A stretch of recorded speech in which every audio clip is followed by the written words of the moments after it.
Hey guys, Raheem is finally back from hiatus. It kind of feels like it was forever, but I didn't even realize that it was going on hiatus that final week that it went on hiatus, and I cannot remember if my last review was on my blog or as a video, but I'm going to do this one as a video. So this is a review of Season 3, Episode 8, Our Undoing. So I was actually kind of surprised at the beginning of this episode that Don Carlos was still alive, because despite him, I know he got out of his room and everything at the end of last episode, but I did expect him to die. I did not think that he was going to live, so I wasn't really thinking about that, but it's kind of interesting that he did, even when he was struggling. And then throughout the episode when he was struggling to live and everything, I did not expect for him to wind up having so much brain damage that he wouldn't remember.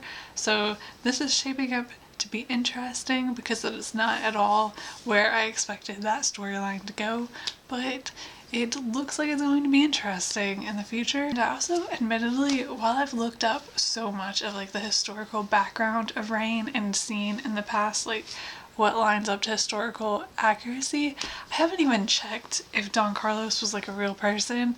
And in the show he's a prince of Spain, but then so it's very possible that he could be, because most if not all, I don't even know if it's all of the royals in the show are real royals from history. But then at the same time, we're talking about how he's probably going to get locked up by his dad now and never seen. So I wonder if he was real, or if that's kind of their way of he exists in the show, but there's no historical record of him. But I don't know. I am interested in looking that up now, and I just kind of thought about that right now, talking about it. So I kind of want to go Google if he was a real person now. I enjoyed the scene with Claude and Catherine, and kind of dealing with Claude's anger that Catherine tried to poison her, which is understandable, and then Catherine talking about favoring her sons over her daughters because the world favors men. And I liked that scene, but I almost wish that was dealt with kind of more, because I feel there's so much potential there with Claude and Catherine that maybe they'll deal with in the future, but hasn't really been dealt with, because Catherine really does treat Claude a lot differently than she treats her sons. She's much more critical of her and strict with her and things like that. And we've seen some of the bitterness Claude feels over that, and I mean that was kind of a big thing for a while, but I just feel so much more could be done with that, and I would love that. She also got Catherine to agree that she could choose who she marries, which I'm going to assume is going to go back to Leith, and she was thinking of Leith, and she's going to try, if not successfully, marry him later. I don't know whether I think they're going to actually get married. No, I think she's going to say she wants to marry him, but I don't know if it's going to actually work out in the end. I've said before, I still ship Leith and Greer. I just can't move past that, but at the same time I do enjoy Claude and Leith's relationship to a certain degree, from a storytelling point of view, even if I would prefer him with Greer overall. Speaking of Greer though, she was just in one quick scene. I think only the one scene, but there was a moment where Mary asked if there was anything different about her, and she lied, of course, so she's still keeping her pregnancy from everyone, and I really, really want more with the pregnancy storyline. I love Greer. She is one of my favorite characters, so I just love having her in the show, but beyond that, I just think this storyline has a lot of potential to be very interesting. I'm also really curious talking more about the baby's father, because I feel there's a limited, it most likely is the pirate guy, because it's the best option, and I don't really want him to come back, but I am kind of curious at having it confirmed who the father is, and I'm really excited to see what happens with that. And then Catherine comes up with a plan to prove that she's innocent and didn't poison Francis. I forgot Francis's name for a second. So she tries to sneak away to see his body, and Sebastian catches her, and he goes instead and finds that the body has just been left there, which is what Catherine was expecting, but which is kind of strange if you think about it, because these people bribed the guy, was it the it's not the coroner, was it the coroner who did the embalming? I don't even remember the name of like the position, but like they bribed him to plant a fake liver, but he didn't even like bury Francis's body or embalm it or anything. Like, he just left the evidence laying there. Obviously that was great for them and helps them a lot, but it's just like, when you were bribing this guy, did you not like put more thought into possibly hiding the body? Like, even if the guy you bribed ran away, no one went back to check to make sure that the body was gone so that no one would be able to use it for evidence. It's just like, why did no one think about that and do something about it? And a bunch of Scottish nobles show up in France and have a bunch of starving children with them, which Mary gets angry at them for bringing the children, which I liked, and I liked that like she was worried about the children, and also like, I don't know, that's one of those like complicated gray areas where you like understand why they wanted to get her attention, but then you also think that it's terrible that they like brought the kids all that way when they're starving.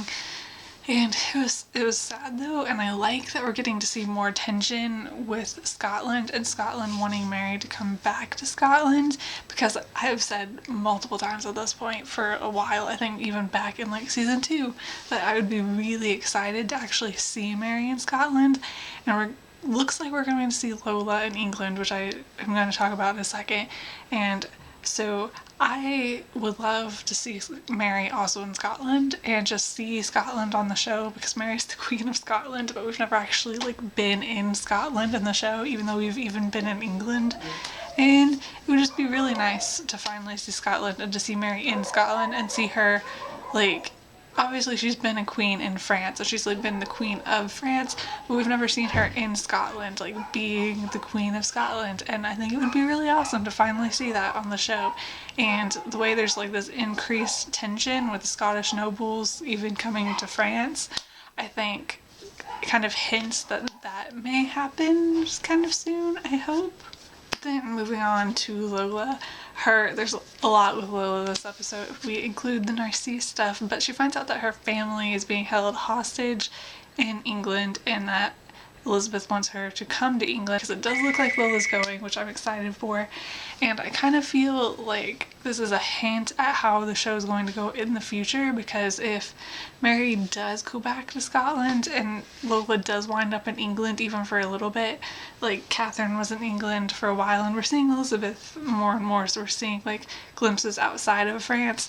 And I kind of feel like if Mary leaves French court, which she is pretty much going to have to do at some point now because she has no like formal position at French court, like she's not the Queen of France anymore, then I think I could see them, and I would like, because they could either transfer everything over to where Mary is and like just have the story in Scotland or whatever, or England, wherever she winds up, or they could like show different things, like still show what's happening in France but also show what's happening in Scotland.